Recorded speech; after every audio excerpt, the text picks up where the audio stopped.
Good evening, everybody. We're so happy to have you joining us tonight as we're going to talk about University of Vermont Summer Academy Facing Environmental Futures course. Thanks so much for joining us. We have a full agenda. We're going to try to get in and out of this in about a half hour and fill this presentation with so much good information that hopefully you'll be running to sign up for Summer Academy Facing Environmental Futures.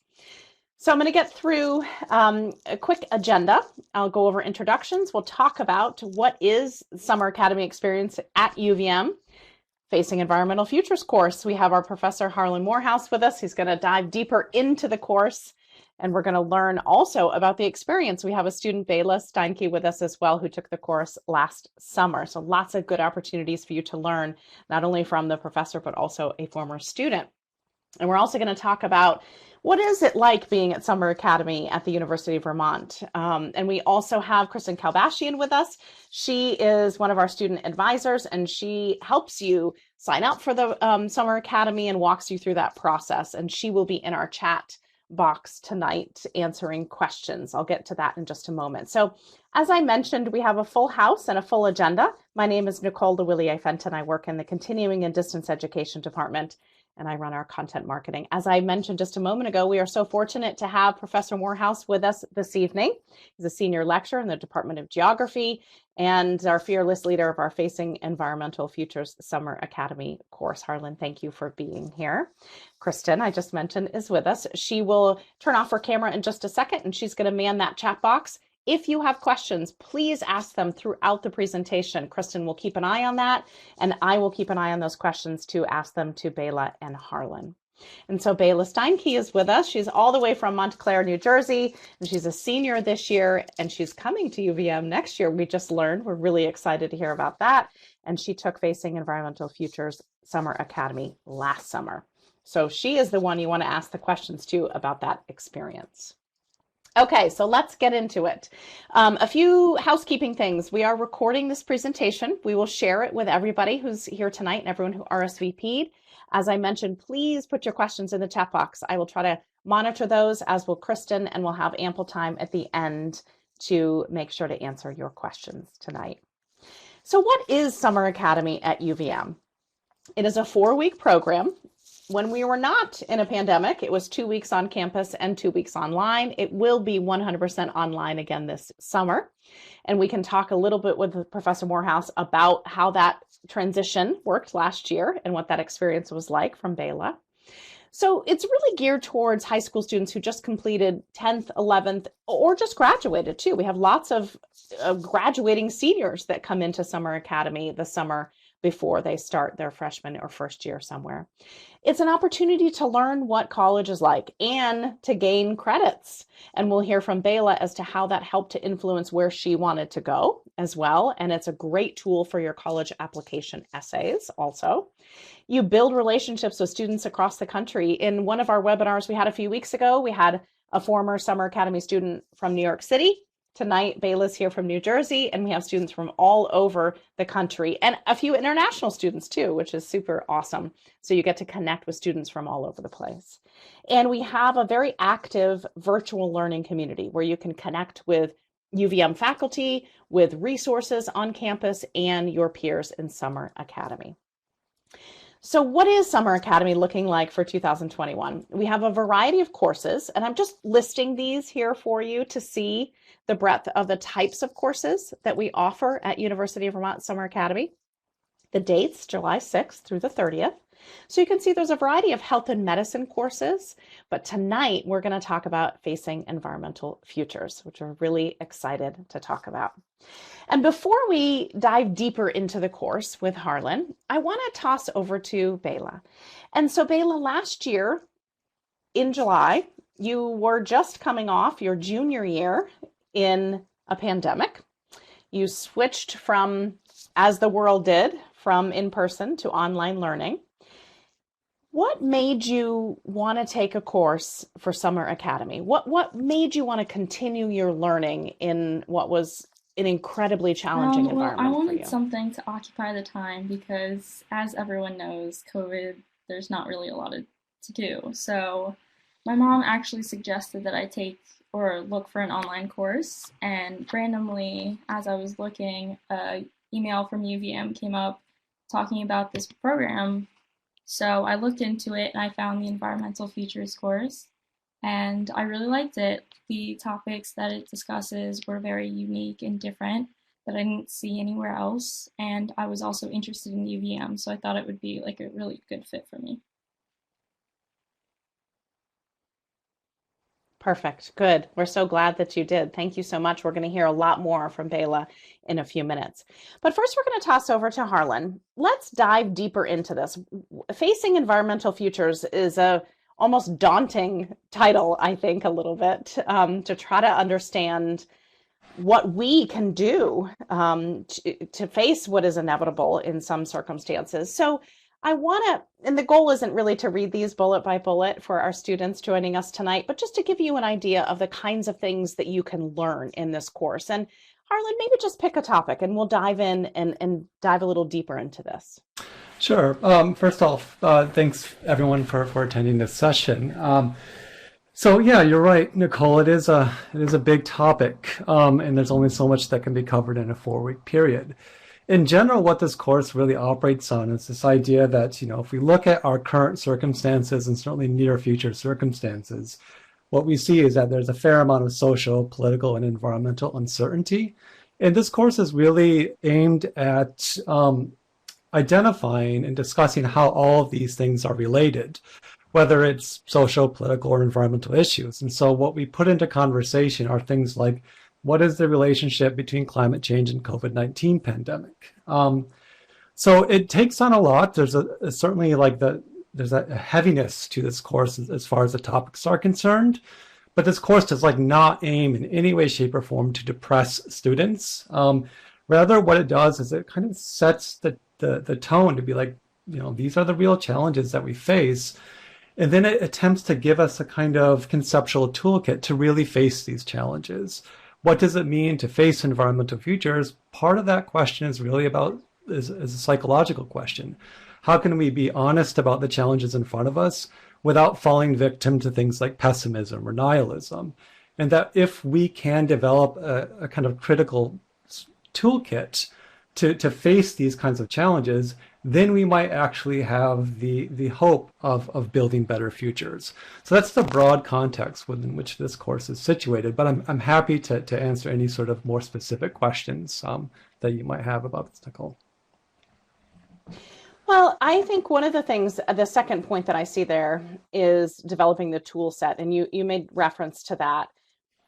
I think that's such an important skill, not for just a high school student, but for adults, is to how can you develop that tool set to respond to people, especially because we see in the political environment that climate change is denied in many circumstances. So how can students develop this in 4 weeks? What are some of the ways that they do that through the course? That's a great question. And I think with that second bullet point, oftentimes the way that climate change is framed is that it's a purely, say, environmental issue, or that the proper way to approach the challenge of climate change is through explicitly scientific discourses. What this course does, and what I do in general as a geographer and what's called a political ecologist, is I take something like climate change and I say, well, yes, this is a matter that science certainly can give us a lot of insight into, but it's not a purely environmental thing. It's not a purely natural thing. If we take into account what are the prime drivers of something like climate change, this is social systems and its economic systems and its political systems. And because of that, I think what we need to do to adequately face the challenges of the 21st century environment is to figure out a kind of shared vocabulary where social scientists can find generative common ground and have conversations with physical scientists and vice versa. So this course offers a kind of baseline foundation for understanding those links between social dynamics and physical dynamics. And in doing so, it can start to build towards that kind of shared vocabulary. So that's what I speak to about, it's really important to figure out a common language that allows us to work across some of these divides. And as you put it, that might also give us a certain kind of leverage point as far as addressing square on questions around climate change denialism. It makes me think of, the value of the debate team, that where you are given the argument that you might be opposed to, but being able to argue that opposition is such an important skill to be able to have. Why do you think this course now is so important for high school students to consider? Another good question. I think it's, this course is, I think it offers, again, that foundation for developing that shared language. It offers a toolkit for students to learn. But I think that the ultimate importance of a course like this is to say, look, this is your battle. As you, for high school students who are, 16 and the mid-teens to the late teens, it's this is the future that they're going to be inheriting. And they didn't ask to inherit this particular future. But in order to face the challenges that are not only present with us now, but are certainly going to become a part of and parcel of everyday life as we move deeper into the 21st century, it's they're going to, my job in many respects as a scholar and a teacher is to help younger generations develop the skills that are going to be necessary to help navigate the challenges to come. So I think that in many respects, this is what a course can offer as a baseline, is a kind of that really important and critical toolkit to figure out how to navigate the challenges that are ahead of us. Because, like I said, it's this is the future that they're inheriting. So, and aptly named. And again, and again, I'm not wanting to suggest that my aim is to depress students. It's really to empower students to face these challenges. So great. Well, and I want to hear from Bayla too, because how did you feel taking this course? I know this is a field that you're interested in, and you're looking and exploring going into that at UVM. But how did you feel taking this course? Inspired, depressed, encouraged, a little bit of all of the above? At some points, it does feel a little uneasy and a little bit depressing, but if you look at the bigger picture, it was very inspiring to see what people are doing to help, and once you have all of the information out in front of you. I remember from the class, a lot of people were saying what they were doing or what they knew people were doing to help out for the future, what they could do to help. I think overall it's more empowering than sad and depressing or something like that.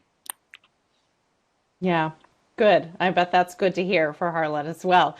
Let's hear a little bit more, Bayla. What do you, other than the aspirational side of it, what did you take away from this course? What was kind of your learnings that still stick with you That's today? A good question.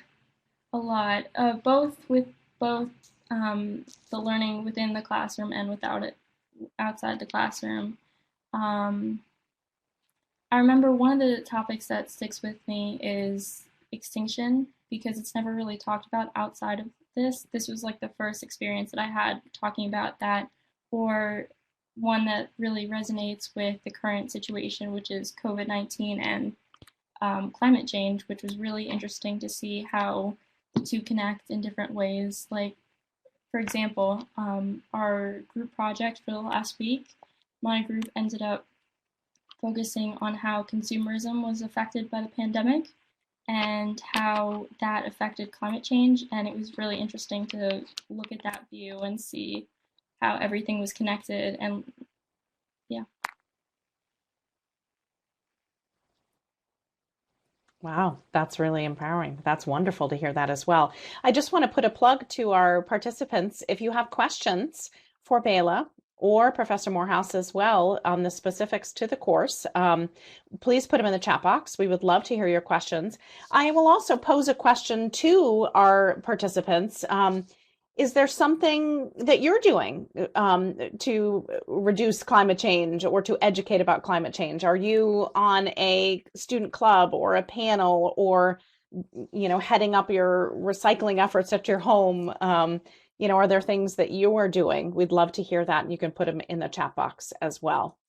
So let's continue a little bit more. Harlan, let's just talk about, okay, what does this look like? What does the course structure look like? And before we go into the specific weeks, explain to us how you transitioned it from a 2-week on campus, 2-week online to a fully online. And what are some of those lessons that you learned to carry forward to this summer as well? Yeah, that's a good question. I think that,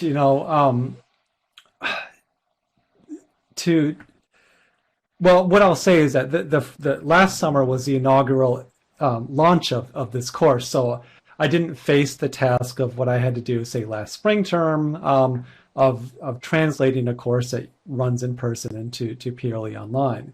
So I just developed it as a purely online course. And, I think a lot of us as educators had taken some really valuable lessons about how to do that effectively. How to teach a course in an online format in such a way that there's still a sense of interactivity. And I really tried to build that into the summer course. And over the course of this most recent academic year, of the fall of 2020 and the current term, I've learned more lessons and built more skills along the way, and I intend to bring those into the 2021 version of Facing Environmental Futures to make it even more interactive than when Bayla took it last summer.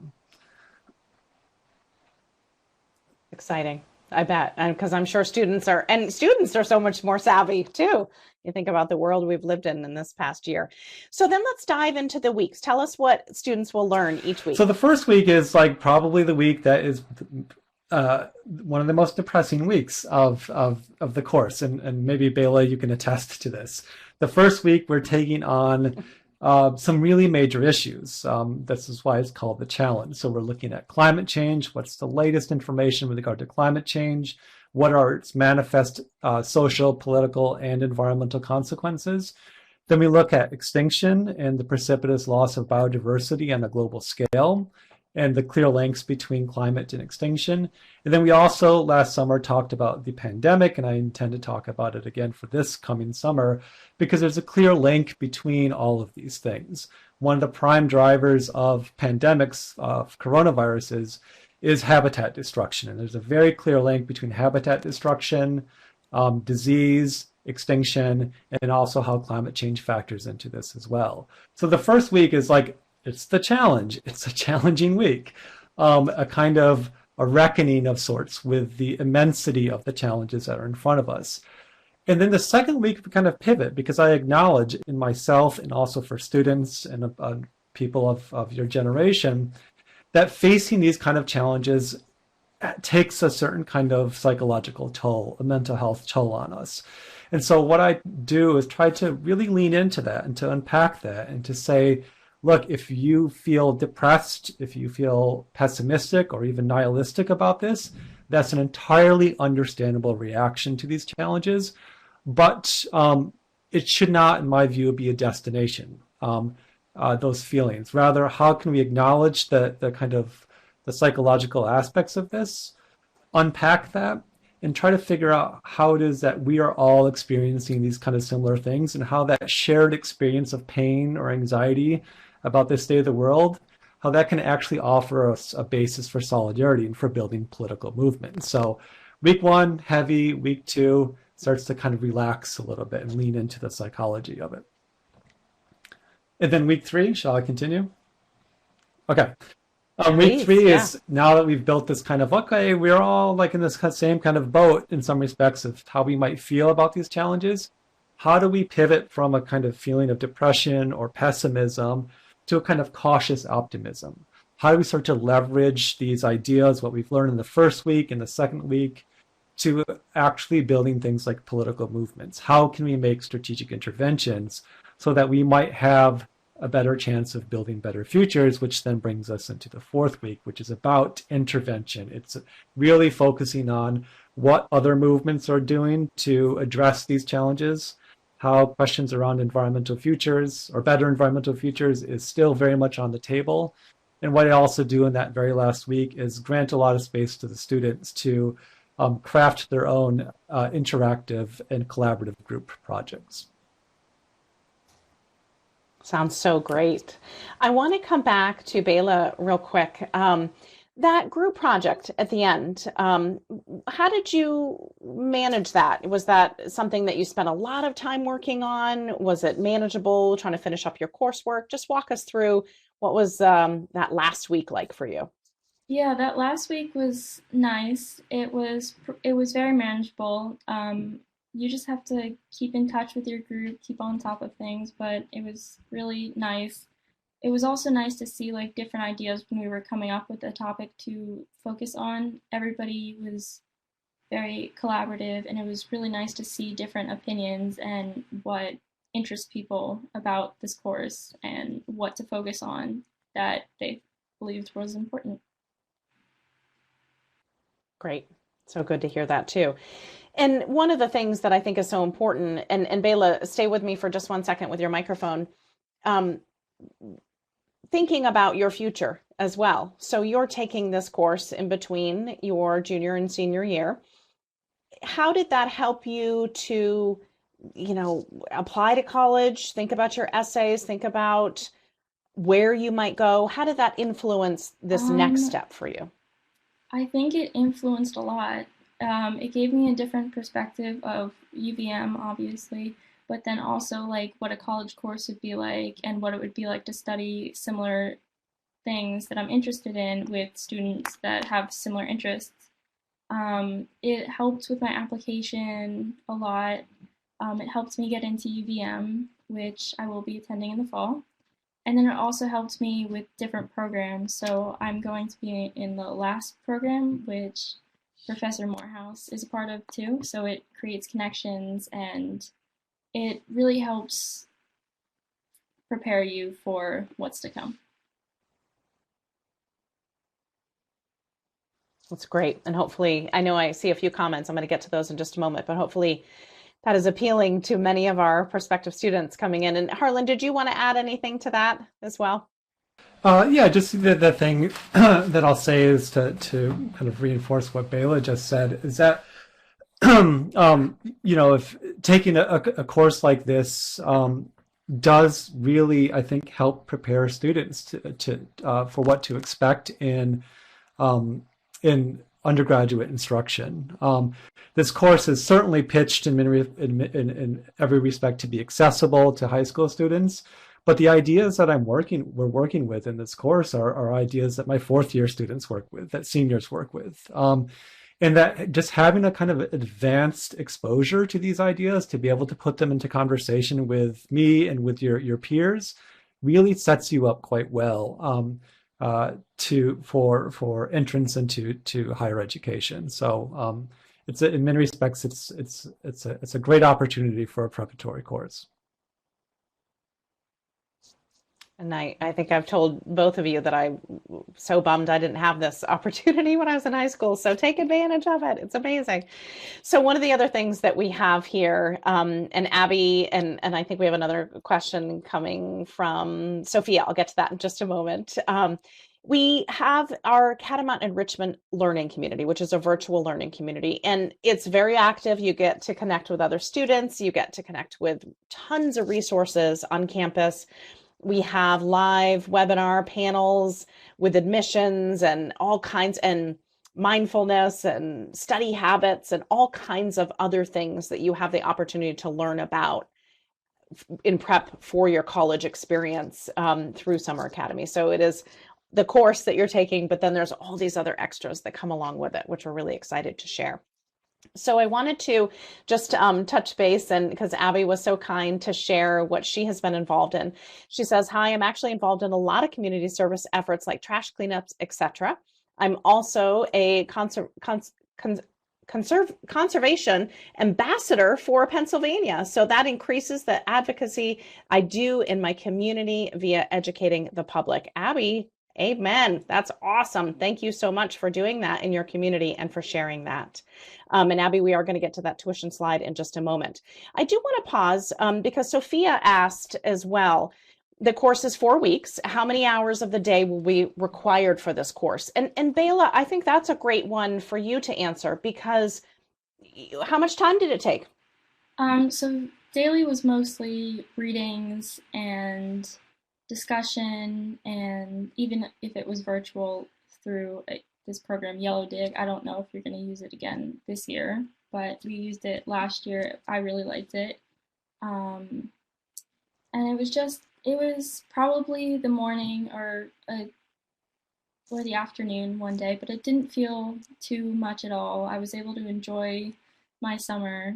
It was probably like 4 hours, if even, a day. So very manageable. Great, thank you. That's why we love having a student here, because that's the best perspective to hear how much time it took you. I wanted to also share I know we have many Vermont students with us. Even though I mentioned students come from all over the place, so we do have a lot of Vermont students that join us.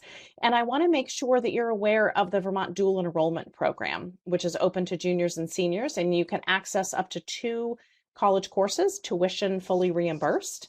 You just need to connect with your guidance counselor and reach out and talk to them, get approval, and then there's a voucher system that you can go through to obtain that. So if you aren't aware of the dual enrollment program, I suggest you send an email to your guidance counselor or make a phone call tomorrow.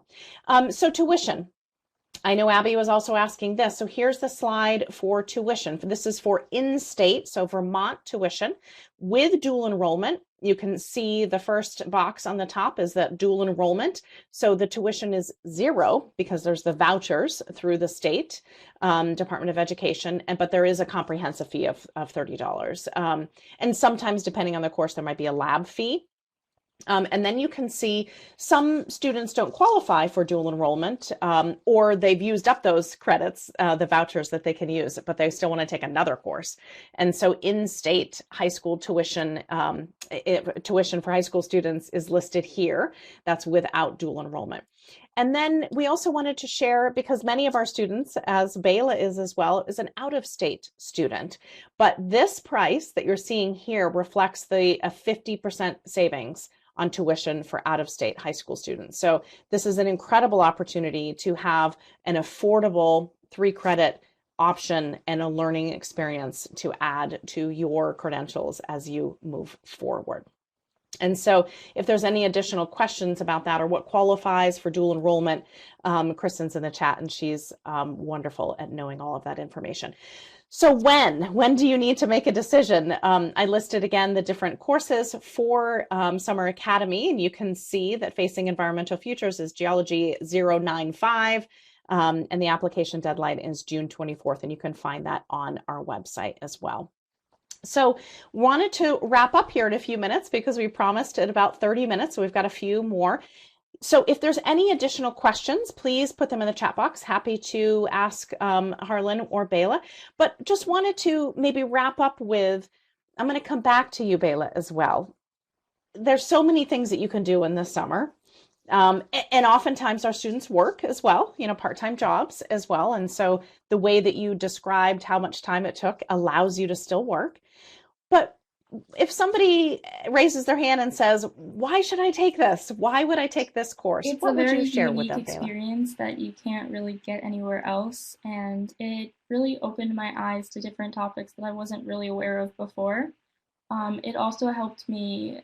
I originally, when I took this course, I was thinking of going into college as a environmental science, environmental studies major, but through this course, even though it wasn't exactly what I was looking for, it really helped me broaden my understanding of these topics and similar topics. And ultimately, I landed on geography, which is similar in ways, but it's really interesting, and it's it's very unique, and if you're looking for something different, I would choose this. That's great. And do you think that you feel a little bit more prepared knowing what you're going to be faced with when you come in as a first-year student? I think this opportunity was amazing, and I wouldn't change it. Awesome. Great. And Abby just asked, are students allowed on a roll-in basis, like a rolling admissions? They are reviewed as they come in. So, and Kristen did answer that too. Thank you for jumping in there, Kristen. So if you're thinking of applying, go for it. The deadline is June 24th, but if it's something you're interested in, we recommend you doing it soon, because there is a limit, of course, as to how many people we can have. And then Madison asks, will there be any mandatory meetings, or is it mostly independent work? And Harlan, do you want to just maybe talk about the structure of the course and what that means to be, I mean, we all probably know online courses at this point, but is there any live meetings, or is it all asynchronous? I would say most of the course is asynchronous, though there is a interactive component through this interactive chat program that I use called Yellow Dig, which Bayla mentioned earlier. But I do like to have like one in-person meeting per week, because I think it's really important for educational experience for us to be able to check in with each other and have live conversations to discuss some of the course content. And just to have what feels like a really organic conversation, despite it being virtual. And what I like to do is to set aside approximately like 45 minutes to 1 hour per week to have those. Now, as far as when that's going to be, I think what I end up doing is sending out a survey to students to get a sense of general availability. And I'll pick choose the time that works out for most people. And if need be, I can hold 2 different meetings to make sure that everyone is covered. So for the most part, it is kind of independently driven work, as you put it. But there is this in-person component to it. Great. And Harlan, let's stick with that for just a second, because Abby's asking a little bit more about that final project. Could you just explain a little bit more what that is? Yeah, the final project is really there's a fair amount of creative latitude in what the students, a group of, I think, either 4 or 5 students can choose. And I really do give most of that last week for students. So I drop off on the required readings and give a lot of students a fair amount of time and offer some guidance towards shaping those final projects. As far as the final projects are concerned, again, there's a fair amount of creative latitude, but generally what I'm interested in is encouraging students to think about environmental communication, meaning how can they put together a presentation or a shared document that tells the story of the kind of challenges that we're facing in the 21st century. And there are many ways to do that. It can either be a policy report. It could be from that all the way to like a children's story as well. But really focusing on getting students to think about like, what does it mean to convey the things that they've learned over the previous 4 weeks to a non-expert audience to kind of get them to care about the future in ways that we're learning to do in this course. It's a great question and a great example. I love the idea of the children's book as well. And Elizabeth asked, do students need to buy a textbook? So is there a textbook for this, or are the readings all through the actual course itself? It is a personal ethic of mine in all the courses I teach to liberate my courses from the textbook industry. So all courses all readings are made freely available on our course website. So there's no book to purchase. That's great. And I understand why. And Renee asks, is this a graded course, or is it more of a pass-fail? It is a graded course, but what I'll say is that my courses are really like, how do I say this without being like, oh, I'm an easy grader? It's really, well, maybe I'll just say it. I'm an easy grader. I'm more interested in, like I've set up the assignments in such a way where as long as you do the assignments and turn them in by deadline, you're going to get a good grade for it. And if there are any questions or concerns about how to approach a particular assignment, I like to think of myself as someone very approachable. And if there's, for whatever reason, something that just didn't quite work out with an assignment, I'm always there to offer feedback and offer second chances to improve grades. So it is graded, but I'm not in any way, shape, or form a harsh grader. And it sounds like incredibly approachable and very communicative. So I'm sure the students love to hear that. And Abby, so many good questions, Abby. I think you need to sign up for this course. Is there more assignments based on, is this more assignment based, or are there also exams incorporated like tests or small quizzes? The small quizzes thing, maybe Bayla, you can answer this. Did I do reading quizzes last summer by chance? I don't think I did either. I think mostly what I am, the kind of assignments that I'm organizing are less about like remembering, specific dates and figures, and really encouraging students to explore different ways of working through these challenging issues. And one of the ways to do that is really through things like creative writing. So there are some short papers that, are not, I don't have carried the expectation that they'd be like formal academic research papers. There's not enough time to do that, but really more reflective papers. Indeed, I think when it comes to the kind of content that we're addressing and we're trying to navigate in a course like this, perhaps the best approach is to kind of to take a creative approach to it and to really use this as an opportunity to not only reflect individually, but also to enter into meaningful conversation with our peers. Great. And such a wonderful skill to gain and to improve upon at a young age as well.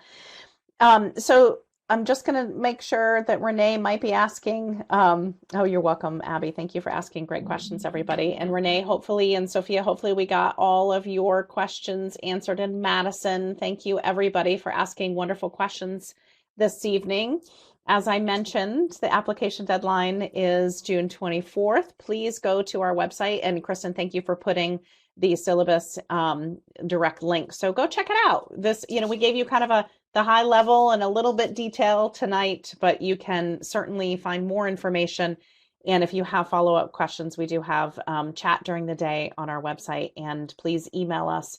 I'll ask Kelly, can you just put up our email into the chat box, because if you have any follow-up questions, we would love to hear from you, and likely Kristen will be the one answering them as well. So I wanted to say thank you, Bayla, for taking time out of your busy senior year, the spring of your senior year. We're so happy that you're choosing UVM. Look forward to seeing you in the fall. Thank you, everyone who joined us tonight. Kristen, thanks for answering those questions. And Harlan, thank you for designing this course and being inspiration to many students as well. And thank you. And thank you, everyone, for coming along. I really appreciate this opportunity to talk about the course. You bet. More to come. Have a great night, everybody. Take care.